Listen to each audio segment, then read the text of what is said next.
When confronted with Nigeria's first Ebola patient, Liberian-American Patrick Sawyer, Dr. Akini Fatikpe saw an opportunity to tackle a disease he and his colleagues only studied in medical school. 9 p.m. Little did he know he would be at the front line of Nigeria's battle with the Ebola outbreak. I started vomiting and having diarrhea, so they came to pick me to the isolation center on the 3rd of August.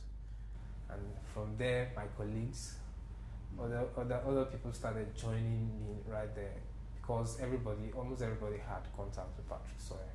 Nigeria's response to the virus was rapid. An emergency was declared, an operation center set up, and hotlines established for the public to call in cases. Contact tracing was key. 18 teams were set up to monitor direct contacts with the initial Ebola patient. Social media, telephone apps and companies, religious bodies, and the national media all galvanized. 20 infections were isolated, 8 died, some of them Fatikpe's colleagues. Now, a month and a half after the last treated case, Nigeria is officially Ebola-free.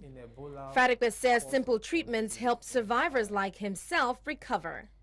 It's vital to keep hydrated from the onset of the disease with 4 to 6 liters of a simple oral rehydration solution daily. They kept drinking until their urine ran clear. You're also losing electrolytes in the body.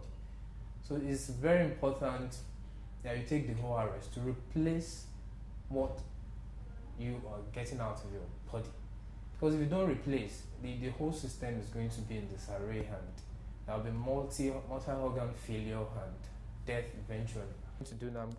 I'm going to ORS is easy to make at home. All you need is clean water measured in 1.5 liter bottles and this ready-made formula. Mix.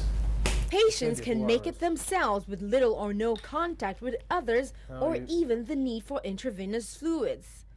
Doctors say it's important to use this pre-packed and flavored formula as it contains potassium lost to diarrhea and vomiting. Take a look at Eating bananas helped one survivor. They warn against homemade sugar and salt solutions. Some people have died of excessive salt intake due to misinformation on quantities. If you're now bathing yourself or drinking just salt, it's going to cause hypertension because the volume, the concentration of sodium in the blood fluid is going to increase. The WHO says the key thing to learn aside from the response and organization in Nigeria is the focus on ORS from the beginning.